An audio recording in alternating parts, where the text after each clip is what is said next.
ओम नमः शिवाय। मैं हूँ वामिका और आप सभी का हमारे चैनल आध्यात्मिक सागर में बहुत बहुत स्वागत है। आप सभी का दिन शुभ और मंगलमय हो और भोलेनाथ जी आपकी सभी मनोकामनाओं को पूर्ण करें।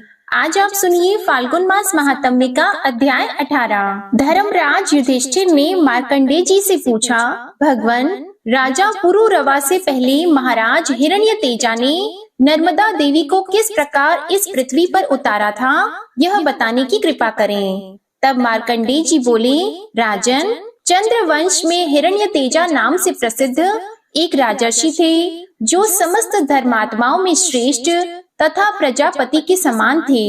वे पर्वत, वन और काननों सहित समूची पृथ्वी का एक छत्र शासन करते थे। उनकी राजधानी चंद्रपुरी थी, जो इंद्र की अमरावती के समान शोभा पाती थी। एक समय अमावस्या को सूर्य ग्रहण लगने पर इस जम्बू द्वीप में बावली, कुआं और सरोवर होने पर भी कोई नदी नहीं उपलब्ध हो सकी, जहां देवताओं और पितरों का विशेष सत्कार हो सके। उस समय तक जम्बू द्वीप में कोई नदी थी ही नहीं। राजा ने लाखों गौएं, स्वर्ण, मणि, रत्न, खजाना, घोड़े और अगणित मत वाले हाथी ब्राह्मणों को दान में दिए। हव्य और कव्य से पितरों को भी तृप्त किया।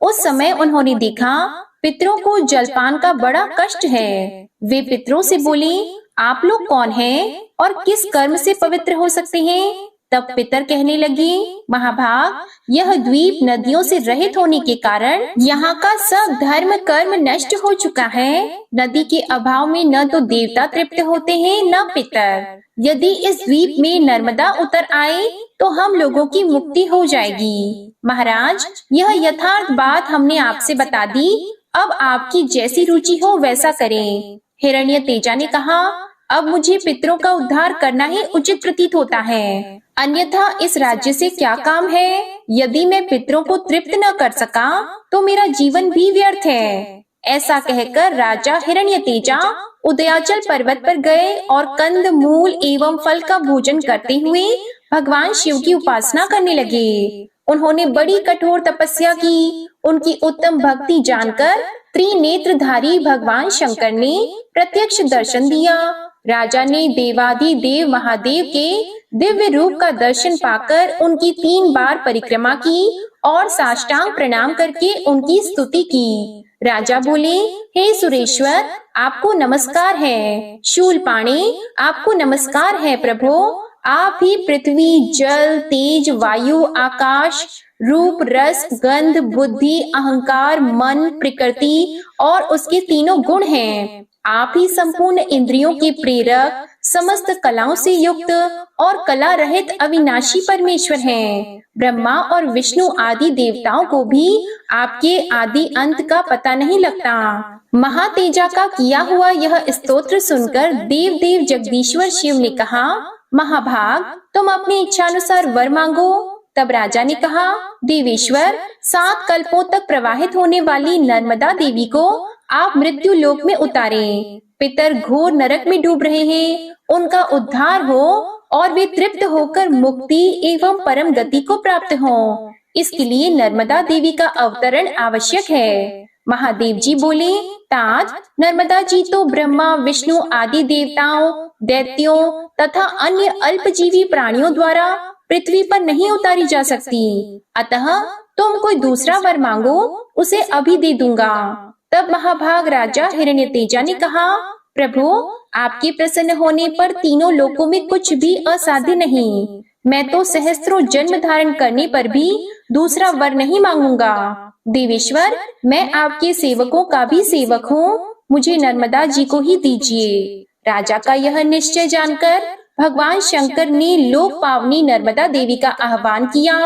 वे मगर के आसन पर आरूढ़ होकर दिव्य रूप से आकर शिव जी के आगे खड़ी हुई और उमा महेश्वर दोनों के चरणों का स्पर्श करके नतमस्तक होकर बोली, देवेश, किस लिए मेरा स्मरण किया गया? तब महादेव जी ने कहा, नर्मदे, राजा हिरण्यतेजा ने अपना राज्य छोड़कर यहाँ 14,000 दिव्य वर्षों तक घोर तपस्या की है, अतः तुम इनकी इच्छा के अनुसार पृथ्वी पर उतरो। शीघ्र जाओ और नरक में पड़े हुए सब पितरों का उद्धार करो। तब नर्मदा देवी बोली, देव, मैं बिना किसी आधार के जम्बू द्वीप में कैसे जाऊंगी? यह सुनकर महादेव जी ने पर्वतों से कहा, तुम सब लोग क्षण भर स्थिर हो जाओ, जिससे सरिताओं में श्रेष्ठ नर्मदा पृथ्वी पर आ जाए।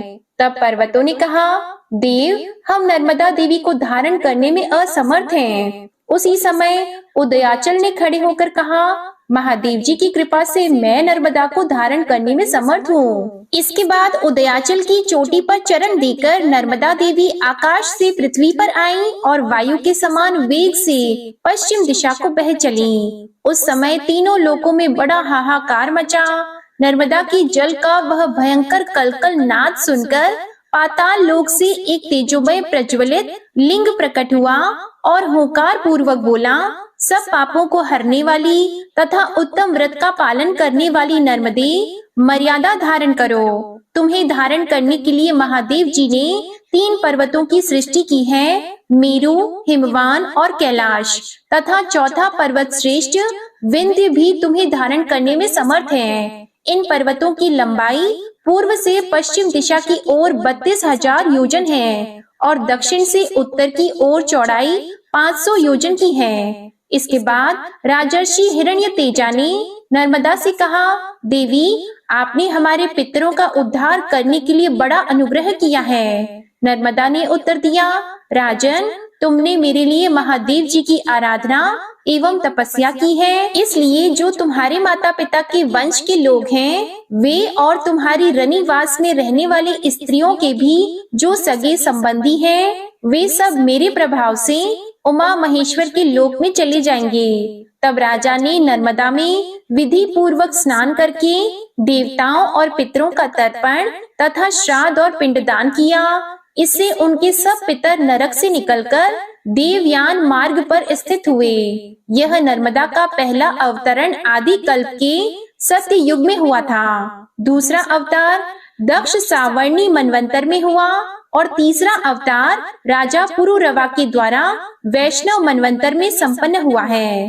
राजन, यह प्राचीन वृतांत जैसा मैंने अपनी आंखों देखा है वैसा बतलाया। नर्मदा में स्नान करने, गोता लगाने, उसका जल पीने तथा स्मरण और कीर्तन करने से अनेक जन्मों का घोर पाप तत्काल ही नष्ट हो जाता है। मार्कंडेय जी कहने लगे, राजन, क्षत्रिय कुल में उत्पन्न पुरुकुत्सु नामक राजा महान यशस्वी थे। उन्होंने पहले 1 सहस्त्र वर्षों तक महादेव जी की आराधना की। उनकी तपस्या से संतुष्ट होकर महादेव जी ने पूछा, राजन, तुम कौन सा वर चाहते हो? तब राजा ने कहा, देव, नर्मदा नाम से प्रसिद्ध परम सौभाग्यशाली नदी है, उसे आप इस भूतल पर उतारें। तब महादेव जी बोले, राजन, इसे न मांगकर कोई दूसरा वरदान मांगो। इतना सुनते ही वे महाभाग क्षत्रिय पुरुकुत्सु मूर्छित होकर पृथ्वी पर गिर पड़े। यह देखकर शिवजी ने कहा, राजन, तुम स्वस्थ हो जाओ, मैं सरिताओं में श्रेष्ठ नर्मदा को मृत्यु लोक में उतारता हूँ। इसके बाद महादेव जी के कहने पर पर्यंक नामक पर्वत ने महादेवी नर्मदा के वेग को धारण करना स्वीकार किया।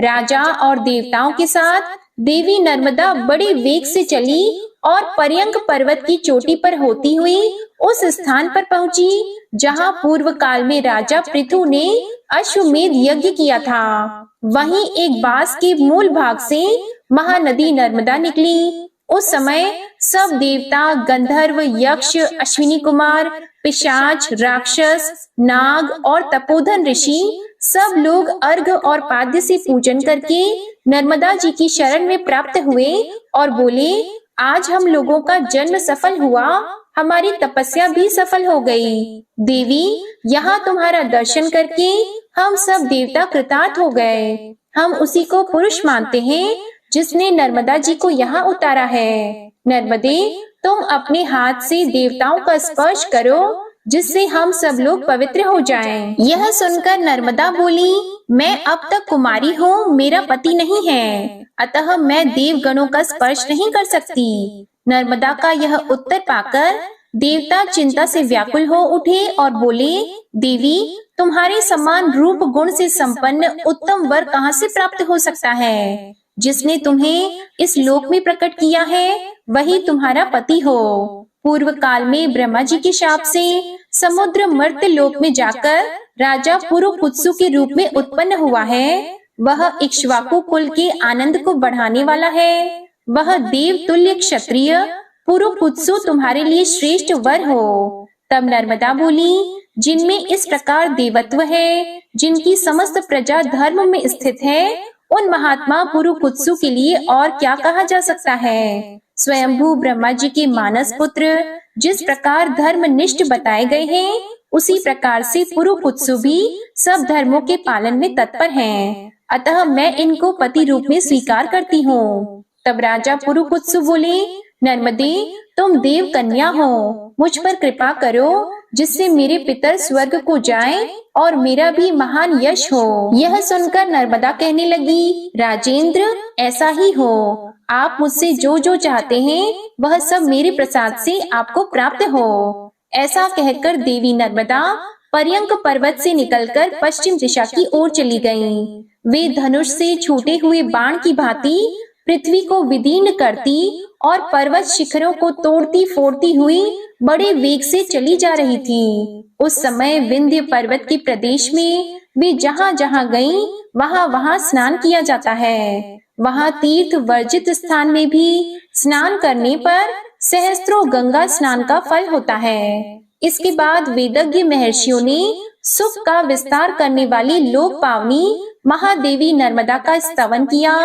वेद धर्म के मूल हैं, स्मृतियाँ फूल और फल हैं। अग्निहोत्र परायण पुण्यात्मा द्विज उस फल का उपभोग करते हैं, परंतु वे भी नर्मदा को स्वर्ग की सीढ़ी समझकर उसका सेवन करते हैं, उसका दर्शन करते हैं। जहाँ जहाँ भगवान शिव के शुभ मंदिर के पास पुण्यमयी नर्मदा विद्यमान है, वहाँ वहाँ नर्मदा नदी का स्नान 1,00,000 गंगा स्नान के समान होता है। अग्निहोत्र से जो पुण्य होता है और पितरों के श्राद्ध से जो फल प्राप्त होता है, वह सब नर्मदा के जल से उपलब्ध हो जाता है। नर्मदा के नाम का कीर्तन करना और उसके संगम तीर्थ में दान देना, इसके समान दूसरी कोई वस्तु नहीं है। जो बुद्धिमान प्रातः काल उठकर नर्मदा नदी का स्नान करते हैं, उनका पहले जन्म का और इस जन्म के किए हुए सभी पाप नष्ट हो जाते हैं। कोई भी मनुष्य यदि नर्मदा में जहाँ कहीं भी स्नान कर लेता है, उसका किया हुआ 100 जन्मों का पाप तत्काल नष्ट हो जाता है। जो नर्मदा के तट पर मृत्यु को प्राप्त होता है, वह भगवान शंकर के स्वरूप को प्राप्त होता है। जहाँ नर्मदा नहीं है, वहाँ पापों का प्रायश्चित करने की प्रेरणा की जाती है, परंतु नर्मदा जल प्राप्त होने पर तो प्रायश्चित की आवश्यकता ही नहीं रह जाती। विंध्यगिरि के 8 मानस पुत्र बताए गए हैं, जिनमें पर्यंक प्रथम है। उसे सब पर्वतों में श्रेष्ठ जानना चाहिए। नर्मदा के 150 स्तोत्र कहे जाते हैं। आधे कोस के तीसरे भाग अर्थात 587 गज की चौड़ाई में उसकी धारा बहती है, ऐसा विज्ञ पुरुषों ने बताया है। हे युधिष्ठिर, परमेश्वरी नर्मदा ने देवताओं और मनुष्यों के हित के लिए स्वयं ही अपने आप को धारण किया है। वे समस्त सरिताओं में श्रेष्ठ हैं और संपूर्ण जगत को तारने के लिए ही यहाँ अवतीर्ण हुई हैं। उनके तट पर स्वर्ग और मोक्ष दोनों ही स्थित हैं। इसके आगे का वृतांत आप अगले अध्याय में सुनेंगे। अब आप सुनिए श्री शिव चालीसा पाठ। श्री गणेश गिरिजा सुवन मंगल मूल सुजान, कहत अयोध्या दास तुम देहो अभय वरदान। जय गिरिजापति दीन दयाला, सदा करत संतन प्रतिपाला। भाल चंद्रमा सोहत नीके, कानन कुंडल नाग फनी के। अंग गौर शिर गंग बहाए, मुंड माल तन छार लगाए। वस्त्र खाल बागंबर सोहे, छवि को देख नाग मुनि मोहे। मैना मातु की है दुलारी, बाम अंग सोहत छवि न्यारी।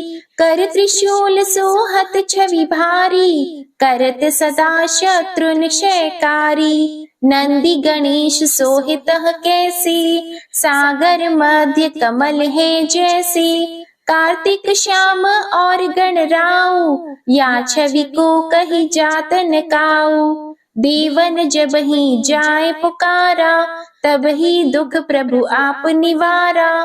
किया उपद्रव तारक भारी, देवन सब मिली तुम ही जुआरी। तुरत षडानन आप पठायहु, लव निमेष महामारी गिरायो। आप जलंधर असुर सहारा, सुयश तुम्हार विदित संसारा। त्रिपुरासुर सन युद्ध मचाई, सब ही कृपा कर लीन बचाई।